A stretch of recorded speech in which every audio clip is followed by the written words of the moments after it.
Заюулсан даваахан өнөөдөр та хэддээ саяхан буюу 2024 онд гарсан нэгэн өвөрмөц сэтгэл зүйн триллер киног ирж хөр бэлтгэлээ. Энэ бол Холливуудын алдарч жүжигчд болох Энн Хатвей болон Джессика Честен нарын тоглосон эхийн зүүн совин буюу Mother's Instinct гэх кино илээ. Бид бүхний амьдрал зовлон зүдгүүр хэлж ирдгүү хэсж ирдэг жамтай. Тэгвэл тэрхүү гинтийн зовлон шанал явсаар эцэстээ хинэгний амьдралыг сүрлэгтэй хөрвөл яах вэ? Аимшигтэй биш гэж юу? Эхийн зүүн совин гэх энэхүү кино бол цөхрөл харуулсал хэрэгс итерхэд хүнийг ямар аимшигтай мангас болгож хувиргадаг болохыг тодтон харуулахыг зорьсон бүтээл бөгөөд 2018 онд гарч ирсэн Бэлг киноны Америк хөлбөр нээжээ. Киноны үйл явдал нь эхэндээ хоёр хүний хоорондох жирийн л нэг үл итгэлцэл мэт ажиглагдах боловч сүүлдээ жинхэнэ ёрын санаанд оромгүй төгсгөл рүү хүрэх болно. Тийм болохоор та хэд маань сэтгэл санаагаа бэлдээд сайн тухтай үзээрэй. Одоо ингэж киног ахилцгаая. Үгүй нэрээ та бүхэн лайк болон subscribe дарахаа мартаагүй үсттэй. Тэгж үжил та дараагийн удаа манай шүтгийг илүү хурдан олж харна шүү дээ. Энэ удаагийн дугаарт маань үсийг өтгөрүүлж ургуулах мэрэгжлийн номер 1 брэнд болох Nike-ийн хамтран ажиллаж байна. Nike нь үс унахаас урьдчилан сэргийлэхээс эхлээд эрчимтэй унаж буй үсийг зогсоох хүртэл шийдлүүдийг санал болгодог дэлхийд танигдсан брэнд юм. Хэрвээ таны ус унаж шингэрч байгаа бол Nike брендийн бүтээгдэхүүнүүдийг хэрэглэн 30 хоногт үр дүнгээ мэдрээрэй. Бүх бүтээгдэхүүн Wellbe Shop цэгийн онлайн дэлгүүр болон Wellbe Shop-ийн салбар дэлгүүрүүдээр худалдаалагдаж байна. Үсийг өтгөрүүлж ургуулах мэрэгжлийн номер 1 брэнд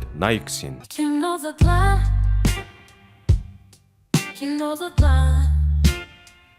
За энэ кино маань эхлэхэд бид 1950-ад оны үеийн Америк улсын нэгэн хотод хүрч ирнэ. Алис Селин хоёр бол зовлон жаргалаа хуваалцсан нөхөрлөдөг хөрш айлын сайн найзууд бөгөөд ямагт ар гэрээ зохицуулдаг мундаг гэрийн эзэгтэй нар юм аа. Энэ өглөө Алис Селинийг гэрээсээ гарч явахыг харсныхаа дараа гэрт нь нууцаар орж шургуулганаас нь хотго шүүг энтер гаргаж ирж байгаа нь харагдана. Нөгөө талд Селин өөрийн ганц хүү Макс болон Алисийн хүү Тио нарыг сургуулиас нь тосч аваад гэртээ иртэл гэрийнх нь хөшиг сонирн болцсон байгааг анзаарлаа шүү. Тэр үед нь Селин хөшгөө нийтэл Алис Селиний нөхөр Дэми өөрийнх нь нөхөр Саймон болон бусад гэр бүлийнхэн гишүүдтэй цуг түүнд төрсөн өдрийн гинтийн сюрприз барив. Йоо, хүн амны хэрэг гарах гэж бодлоо шүү базар байна гэж. За үүний араас Алис газар дээрх ганц сайн найз болох Селиндээ хөршийн хүмүүсээ төлөөлөн бэлэг болгон өгч буй маш гоё совтон зүйлтийг гардуулахад Селиний сэтгэл нь хөдөлж бүр нулимс тусаагаад дамживаа. Ийхүү Селиний төрсөн өдрийн баяр нь нэжгэр сайхан болж байх зуур Алис хүү Тион байхгүй байгааг анзаараад гинт сандрал давтан хайж гарлаа. Учир нь Тио самарнаас айхтар харшилдаг болохоор янз бүрийн болчихгүй гэж санаа зовсон нь тэр байв. Энэ үед Селин гарч ирэн түүнтэй хамт тайлтыг үргэлжлүүлсээр манай хоёр удалгүй Тио Макс хоёрыг бутан дунд сууж байгааг нь олж харддаг. Хүүгээ олсны дараа Алис бөө юм болж төврийн аваад л чи элдв юм мэдж угаагүй үсттэй намайг дутахад заавал хариулж бай тэргээд үгэлж гарлаа. Бас л сүртэй гэж юм уу. Тийхүү шөнөөрөө болоход хүүхдүүд нь унтахаар өрөөндөө орсон байх бол томчуулан зочны өрөөнд үргэлжлүүлэн Селиний төрсөн өдрийг тэмдэглэн балайг нь авсаар байв. Энэ үед Селин Алис хоёр цугтаа бүжиглэж харин нөхрүүд болох Сеймэн Дэми хоёр архины халуунда баахан ус тур утга зөхөөл яриа сууж байлаа. Тэгтэл удалгүй Сеймэн би дахиад хүүхдтэй болмоор байна. Энтергээд тэр хэвд байгаа баахан хүн тэлж эхлэхэд эхнэр Алис нь бол юм дуурсангүй. Учир нь түүний сайн найз Селиний хувьд хүүхдтэй болох нь эмзэг асуудал байсан бөгөөд тэднийг хамаг чадлаараа хичээж үйж ганц хүүтэй болсон гэжээ. Удалгүй Алис би буцаад ажилдаа ормоор байна. Ингээд гэртээ зүгээр сумааргүй хэмээн нөхөртөд дуулахад Саймон түүнд хэрвээ буцаад ажилдаа орчвол дарамттай биш гэж юу? Гэртээ байж ивэл арай амар шүү гэж хэлнэ. Ингээд Алисын сэтгэл гонсон галтгооны өрөөрөө ороход Селин түүний араас орж ирэн аргадаж эхэллээ. Тэрээр Алисын сэтгэлд юу болж байгааг маш сайн ойлгож байсан тул шаардлагатай бол хүү Тиог нь хүртэл харж өгч болно гэж хэлдэг. Яалтчгүй бие бинийгээ ойлгож тусалдаг сайн найзууд юм да. Энэ хэвээрэл байгаасаа илээ. За энэ хүү томчуулын үйлчлэг тарж бүхэн явсан хойно Саймон Алист дахин хүүхдтэй болмоор байгааг дуулахад улмаар Алис дахиад л бухимдаж тамхи хасан татж игэллээ. Энэ үед нь Саймон ихэртэй чи Селинээс болж хүүхдтэй болмооргүй байгаа мó? Чи яагаад ажиллахыг хүсэж байгаа юм бэ? Би ахлах нэгтлэн болсон. Одоо л хангалттай мөнгө олж байгаа шүү дээ. Тэгэхэд Алис хариудна. Би ч гэсэн чам шиг өөрийн гэсэн ажил төрөлтэй баймаар байна шүү дээ гэж хэллээ. Тэгтэн Саймон Алисыг аргадмаар идэж хэрв чи үнэхээр ажиллахыг хүсэж байгаа бол сургуулийн сонинд нийтлэвч болно шүү дээ гэж хариулна. Тийхүү маргааш өглөө нь болж Алис хүүгээ сургуульд нь хүргэж өхийн өмнө хөрчинхүү Максыг хамт явуулахгүй мөн хэмээн Селин найзаас асуудал өнөөх нь өнөөдөр Максын бие жаахан таар байна. Тийм болохоор гэрт нь өнжүүлэхээс хэмээн хэлдэг. Тэгсээр үд дунд болж Алис гэрийнхээ цэцэрлэгийн янзлаад үжитэл сургуульдаа яваагүй Макс хүү гэрийнхээ дээд давхрын тактны ажиллага дээр гарчихсан айгүй эрсдэлтэй харагдаж байва. Макс шууны өрөө өлөхийн тулд ажиллаган дээр гараа зогссон бөгөөд Алис хүүг харангуутаа буугаач гэж хашгирсан ч Макс огт сонссонгүй. Үүний дараа Алис гяс Селиний гэрлүү гүйж ороод түүнд анхааруулж хэлэх гэтэл Селин тоос орогч ажиллуулад Алисын хэлж байгааг сонсдгүй насаа. Тийм болохоор Алис шууд Селиний гэрлүү дахиж ороод Максын зогсож байсан тактан дээр гараад очтол хүүг тэндээ байсангүй. Учир нь Макс Алисыг хашгирсны дараахан тактан дээрээс хөл алдан доош унахтаа аль хэдийн амиа алдсан байв. Үнэхээр харамсалтай. Селин удалгүй хүүгийнхээ цогцыг олж хараад түүнийг тэрэн цөрхрэн уйлж эхэлнэ. Энэ бүхнийг харан зогсох Алис ч гүн шоконд орж ямар ч хөдөлгөөн хийж чадсангүй. Хэдэн цагийн дараа Саймоныг гэртээ ирмэгц Алис түүнийг дагуулan Селин Дэми хоёр дээр очин эмгэнэл илэрхийлв. Энэ үеэр Алис Селинтэй тусдаа уулзах гэсэн чинь нөхөр Дэми тэднийг уулзуулсангүй. Манай гэр бүлийнхэн ирж байгаа. Бидэнд гэр гэр бүлээрээ байх хугацаа хэрэгтэй байна гэж хэллээ. Түүний дараа Алис унтлагын өрөөнийхөө цонхоор найз Селенийг өө гашуудаа автанд Макс хүүгийн өхөлд өөрийгөө буруутгаж байгаа нь харагдана. Маргааш өглөө нь Алис Тео хүүдээ Максд юу тохиолдсон талаар тайлбарлах гэж оролцсон ч чадсангүй. Улмаар нөхөр Саймон хүүдээ Максыг өөдөөсөн талаар дуулгаж Тео ч одоо хүүхдийн болохоор болсон явдлын талаар төдийлөн ойлгож өгөхгүй л байлаа. Үүний араас Алис нөхрөө ажилд нь явуулж удалгүй Селений гэрт очин хаалгыг төгссөн боловч хинч үүдээ нээсэнгүү. Аргаа орсон Алис гэртээ иргэн иртэл хүү Теон гэртээ байдгүй бөгөөд мань хүн шууд паникнд орж хүүгээ хайгаад бөө юм болтол үүн харин Селентэй хамт юм ярилцаад гадаа сууж байдаг шүү. Тэр үед Алис хүүгээ яаран дуутахад Тео хүү Селенийг нэг тэрч аваад ээж рүүгээ явдаг бөгөөд Алис Селентэй ярилцах гэж оролддог ч өнөөхөн дүүн рүү хавцсан нүдэрээ хялам хийсэн болоод яваадаг. За үүнээс болж Алис Максийн өхөлд өөрийгөө ихээр буруутгаж игэлнэ. Алис нөхөртөө би Максыг сайн харж байх хэрэгтэй байсан юм аа гэж хэлэхэд Саймон эхнэрээ харгадан энэ бүхэн чиний буруу шүү дээ. Ийм зүйл болохыг хэн ч таамаглах боломжгүй хэмээн тайвшруулв. Ингээд Алис арай гайгүй тайвширч чүн унтахдаа Тео хүүгээ голдоо оруулан унтцахаар болдог. Маргааш өдөр нь Максийн оршуулгыг хэлэхэд бүгд л хөөрхий хүүгийн араас эмгэнэн гашуудж байлаа. Мэдээж хөршийн сайн найзууд учраас Алис Саймон хоёрч Тео хүүгээ дагуулсаар Максийн ажил явдал дээр ирж түүнтэй салах ёс ижүүтэл Тео гинт өөрийнх нь хайртай тоглоом Максийн авсан доторхойг олж харнаа. Тео тэсэлгүй өөрийнхөө тоглоомыг авсан дотроос шүүрээд автал Алис Саймон хоёрч сандарч Теог бойлгээд зад цаг нунгуудаа сүмээс дагуулan аваад гарлаа. Саймон Теог дагуулan машин дээр ирсний дараагаар хэлж байгаа юм. Чи өөрийнхөө юу хийснийг мэдэж байна уу? Хамгийн сайн найзынхаа оршуулган дээр тэгж болдгүй юм. Яасан ичдгүй юм. Тэргээд Теог баг барьж авч зодох нэ. Тэр үед Алис ягаад ч юм хүүгээ өмөрөн Тео буруу юм хийсэн. Гэхдээ тэр тоглоомч нь угаасаа Теогийнх байсан. Селин ч үүнийг маш сайн мэдэж байсан. Тэгсэн мөртлөө ягаад тэгж байгаа юм бэ?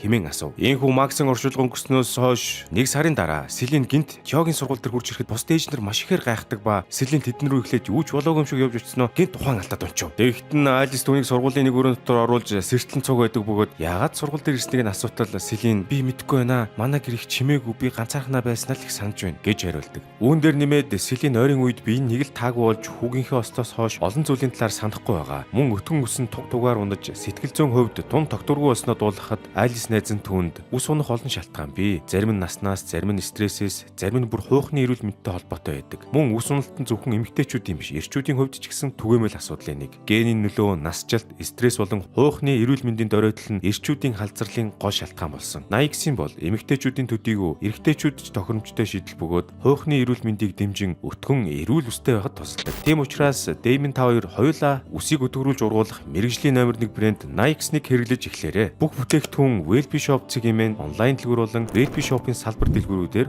худалдаалагдаж байгаа хэмээн зөвлөв. Түүний зөвлөгөөнд тайвширсан Селин Алистай хамт буцаад сургуулийн эцэг эхчүүд дээр очлоо. За тэгсэр тэр орой Саймон, Алис, Тео гурав Селин, Дэймон хоёрын гэртний од очтол Дэймоны бие нэлээд таагүй байгаа нь анзаарагдав. Энэ үеэр Селин авсан дотор хийсэн байсан Теогийн тоглоомын туулайг нь буцаан өгч уучлал хүсээд Максийн тоглоомудаас нэмээд түндөгдгөө. Хөөхий Тео хүүхд тулсан хойно бод санах юмгүй Селинээс та дахиж хүүхдтэй болох уу хэмээн асуухад Селин ч хэсэг дугуй байснаа. Их чинь зөвхөн ганцхан удаа л хүүхдтэй болох боломжтой байсан юм а хэмээн түн тайлбарлаж өглөө. Яасан хэцүү юм асуудаг хүүхд вэ. Үүний араас Алис Селиний гэр дотор явж байхдаа санаандгүй Максийн өрөөнд явсан ортол бүх зүйл нь яг хэвээрээ юу ч өөрчлөгдөөгүй байлаа. Тиймээс Алис ч одоо тэр өрөөнөөс гарах гэтэл Максийн аав Дэймон хаалган дээр нь зогсож байдаг бөгөөд Алисыг шууд маш чангаар тэрч авснаа. Чи ч гэсэн манай хүүг санаж байна уу гэж хэлснэ. Максийн өрөө рүү ороод юу ч хэллэггүй хаалгыг нь хаав. Тэр өрөө Алис Селин хоёр гадаа тамхилангаа хэсэг сэтгэлээ удлан ярилцлаа. Энэ хоёр Селин хэлж байгаа. Дэймон намайг Максийн хөл буруутгаад байгаа бол тоо хэмээн хэлэхэд Алис түүнийг тайвшруулахыг оролдож өөрөө ч гэсэн эцэг эхийн алдах үеэрээ яг адилхан гүн өө гашууд автаж байснаа хэлв. Тэгтэл үүнийг сонсон Селин гэнт уурлаж танаа эцэг эх чинь машинтайгаа ослоорж насаараа үсттэй. Манай Максийн хөл тэрнээс чинь өөр гэж хэлгэн тэрэ. Маргааш өдөр нь Тео хүү сургуулаа тараад гэртээ иртэл Селин түүнийг гэртээ өрдөг бөгөөд Алис ч тулгамдсандаа дуртай дургүй нэг юм зөвшөөрөв. Түүний дараа Алис ахин гэрийн хэц цэцэрлэгийг янзлаад үжитэл Тео хүү нь айлын байшинд тэр тусмаа Макс хүүгийн унаж нас орсон тагтан дээр явж байгааг олж хараад өнгөлцгөө гартлаа буугаач ээ гэж орилж шаарлаад бутан дундуур мүлгэж гараад бөө юм боллоо. Тэгтэл хүүгийн цаанаас Селин гарч ирэнгүүтээ бид зүгээр л Максийн хуучин тоглоомудаар тоглож байсан юм а гэж хэлсэн ч Алис үүнийг санаандгүй явдал гэж бодохгүй байв. Оройн Алис Саймонд уурлаж Селинийг өөрийнх нь зориуд өдөөн хатгаж байгаа мэт санагдсан тухайга тайлбарлана. Би Теог унах уу гэж айгаад өнөөдөр бүр бутан дундуур мүлгэж гарсан. Гэхдээ би Максийн төлөө бол тийм үйл хийгээгүй. Би магадгүй Макс ч гэсэн тэгж туслах хэрэгтэй байсан байх гэд ахаад л өөрийгөө Максийн үхэлд буруутгаж арлаа хөрхий. За үүний дараагийн хэсэг эхлэхэд Теогийн төрсөн өдөр болж гэр бүлийнх нь бүгдээрээ цуглан нэжгэр тэмдэглэж гарлаа. Энэ үеэр Селин ч гэсэн Теогийн төрсөн өдөрт ирсэн байх бөгөөд тунчиг гунигтайхан хүүг нь ажиглан сууж байв. Энэ үеэр Теогийн эмээ Саймоны ээж Жин түүнтэй ярилцаж Максийн үхлийг арай өөрөөр даван туулах хэрэгтэй хэмээн зөвлөв. Жин эмээгийн хэлснээр Селиний уу гашуу хайлж бүр хүүгийнх нь буюу Саймоны гэр бүлд нөлөөлж эхэлсэн тодорхой байгаа тул ялангуяа өсөж яваа Тео хүүд энэ бүхнийг мэдрүүлэхийг хүсэхгүй байгаа талаараа сануулж баг зэрэг хатуу өгч чулуудва. Хэдэн хорвын дараа Селин Алис дээр ирж хийж байгаа юмд туслах гэж оролцсон ч Алис түүнтэй нэг л хүүтэн хүндий харьцаад байгаа нь тэрэ. Селин түүнээс би Би юу буруу хийсэн юм бэ гэж асуухад Алис хариудна. Чи намайг шалгах гэж Тёг тагтан дээр гаргасан юм уу гэж шуудхан асуугаад таялаа. Тэгтэл Алисын асуултанд Селин маш ихээр цочирдож хамгийн сайн найз нь өөрийг нь ийм зүйл хийж чадна гэж бодож байгаад итгэж чадахгүй байгаагаа хэлв. Селин зөвхөн Тё тань олж бие биенийхээ уй гашууг даван туулахын тулд хамт цагийг өнгөрүүлж байгаа. Харин Тё хүү ээжтэй хэлэхгүй байгаа болохоос биш бид маш их ганцаардаж байгаа хэмээн хэлээд уйлж гарлаа. Ингээд Селиний нулимсыг үтсэн Алис гинт буруу зүйл хийснээ ойлгож түүнээс уучлалгууж байгаамаа. Дүүдүүдэлгүй оройволж Алис аяг шалгаа угаагаад ойж явах зур хадам ээжигээ нэг л зөөртэй шинжтэй алхаж явахыг нь олж харваа. Улмаар Алисын санаан зовж түүн дээр хүрээд очтол Жин нэмээ цэцэрлэг тухайн алдсан байлаа. Энэ үеэр Алистэй зэрэгцээ Селин ч гэсэн туслахаар ирсэн боловч Алис түүн рүү нэг л үл итгэсэн байртай хардгаа. Эцэст нь хөөрхий Жин нэмээ амьсгал хураасан байв. Ингээд дараагийн хэсэг гарахад эмчнэр Жин нэмээг зүрхний шигдээсээр нас орсон хэмээн уншилсан боловч Алис түүнд нь итгэсэнгүй. Яагаад гэвэл хадам ээжийн зүрхний эмээ өдөр бүр яг цагтаа хизээж алхасгүй уудаг байсан бөгөөд эмчнэр ч гэсэн тийм биедээ арчаатай хүнийг яагаад зүрхний шигдээс болсон юм бол гэд ихэд гайхаж байлаа. Сүүлдээ Алис эмч тандан Жин нэмэд наривчсан задлан шинжилгээ хийж өгөх хүсэл гаргаж байгаамаа. Ер нь бол Селинийг алсан гэж бодоод байгаа юм байх л да. Тиймгүй эмнэлгээс ирэнгүүтээ Алис Тёхүүдээ эмээг нь нас орсон талаар дуулгаж тайвшруулахыг оролдоход түүнтэй зэрэгцээд Селин ч гэсэн Тёг аргадах гэж оролдов. Тэгэхэд нь Алисын с ิจ г тамаг бүр ихээр оволцож Селинийг өөрөөс нь хариугаа авахын тулд Жин эмээг нь алсан байж болзошгүй эмээн хүчтэй сэжиглэж эхлэвэл яах вэ? Айхтар гэж. Тэр шөндөө Алис Селиний нөхөр Дэйминийг эмийн компанид ажилладаг учраас эм тантай ойр байдаг. Селинийг хадам ээжийнх нь уух ёстой эмийг сойсон байж магадгүй мэн таамаглан Жин эмээгийн хайрцгийг аваад нуучдаг.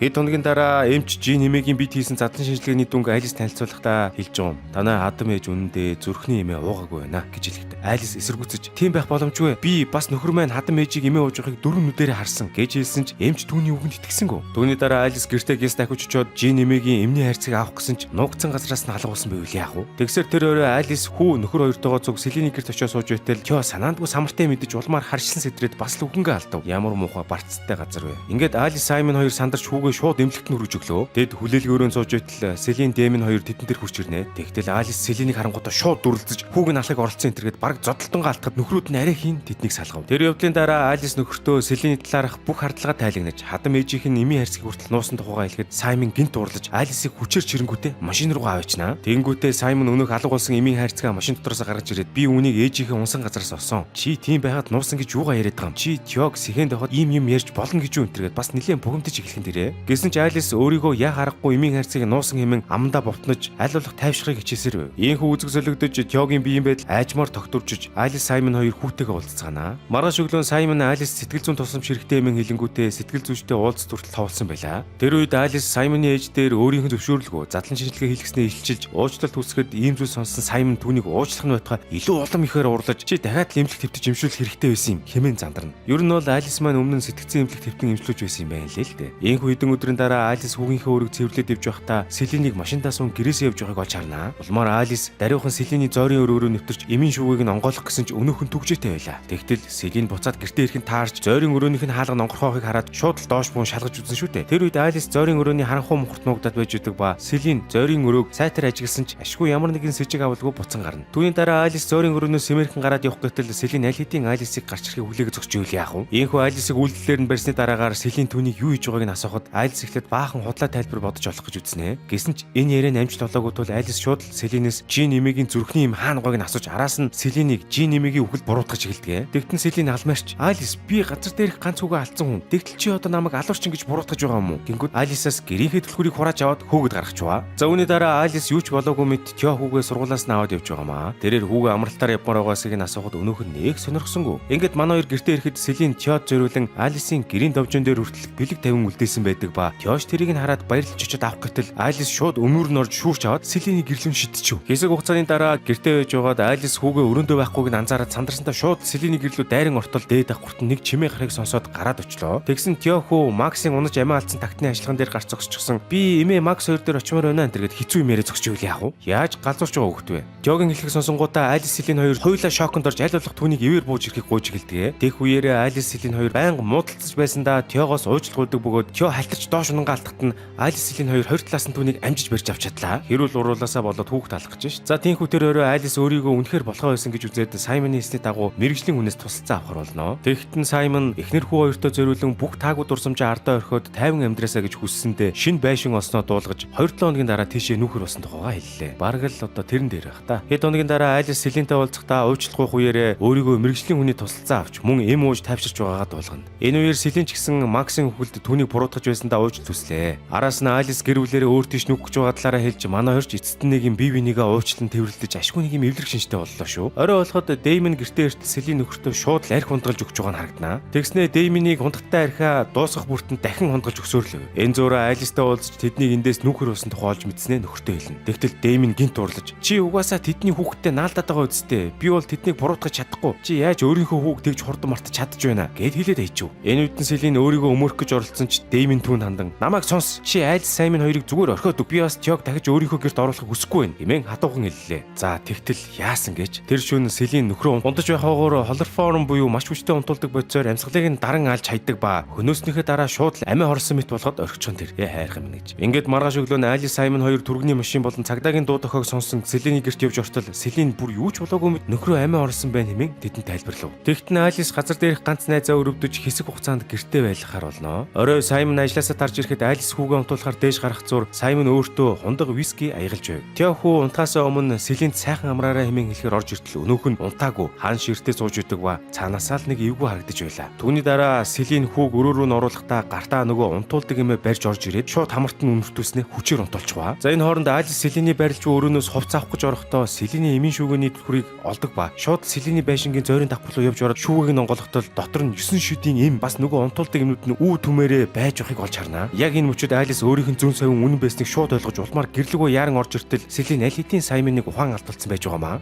Базруу гэж. Дараа нь Алис гартаа нэг цом барьж аваад дээш гартал Селин түүний араас гарч ирэн унтуулах гэж дайрсан ч Алис түүнийг эсэргүүцэн шатнаас түлхээд унгаачдаг. Гэсэн ч Селин Алис өнөө өчтөө унтуулдаг юмээ үнэртүүлж амжсан учраас удалгүй Алис ухаан балартаж хөдөлж чадхааргүй болж Тёгийн өрөөрөө мөлхөж ороод хүүгээ тэрэн авлаа. Тэгтэл араас нь Селин гарч ирээд Тёг араас нь тэврэнгүүтээ Алисыг ухаан алдуулж эцэст нь Тёг өөрийн болгож байгаамаа. За түүний араас Селин Алисыг Саймоны хажууд авч чивтүүлэнгүүтээ бүх нотлох баримтуудыг нь устгаж галтгооны өрөөний газны хоолойг зүсэд тавьчив. Харин Алис Тёгийн өрөөний гадуур хаалт тавьж түүнийг амиа алтгаас нь сэргийлэх гэж үздэг ба өглөө болоход Тёг хүү амьд үлдэж аав ээж хоёр нь харин зочны өрөөндөө газанд хордон амь насаа алдсан байлаа хөрх. Ийхүү Алис Саймон хоёр нас орсны дараа Селин шүүхээр Тёгийн албан ёсны асран хамгаалагч болох хүсэлтэд батлуулж түүнийг үрчлэн авнаа. Түүний дараа Селин Тё хоёр далайн эргийн ойролцоо шинэ амьдрал эхлүүлэхээр нүүн очдог бөгөөд эргээр зугаалan алхаж байхдаа Селин хэлж байгаа. Би чамайг юу мэдэрч байгааг мэдэж байна. Гэхдээ одоо чи хоёр цуг байгаа болохоор зүрх сэтгэлдээ үлдсэн хоосон орон зайгаа хамтдаа нөхцгөөе гэж хэлдэг. Эдгээр үгийг сонссон бяцхан Тёгийн сэтгэлэн тайтгарч гүн явхад Селин түүний араас ажиглангаа инээмсэглэж байлаа. За энэ хүрээд кино минь аль биесээр өндөрлөж байна. Ямар аимшигтэй дарк төсгөлтэй кино вэ. Эцэст дүгнэхэд Алисын эхийн зүүн совин анханасаа Селиний талаар зөв сэжиглэж байжээ. Селин өөрийнхөө хүүг харамсалтайгаар алдсны дараа хуу гашууга даван туулж чадлагүй Тёг өөрийн хүүгээ болгон орлуулахаар шийдсэн юм байна. Киноны ихэнх үед нь Алисын сэрэмжлэл хардлага нь огт үндэслэхгүй мэт санагдаж байсан ч үйл явдал өрнөх тусам эхийн зүүн совин үнэн болох нь ишлэгдсэн билээ. Энэ нь одоо киноны хамгийн том эргэлтүүдийн нэг бөгөөд уу гашуу цөхрөл хүнийг хэрхэн өөрчилж бодит байдлыг гажуудуулж болдгийг тод томруулнаар харуулжээ. Тэгэхээр ээжийнхээ хэлсэн ярьсныг сайн сонсож байх нь зүйтэй байгаа зү. Тэгэхгүй бол нэг л мэтгэд Селин шиг амар эгчнэр гарч ирээд аваад явах нь шүү дээ. За ингээд дараагийн дугаар уртл руу ярьтаа лайк болон subscribe дараагүй яг одоо тарчих.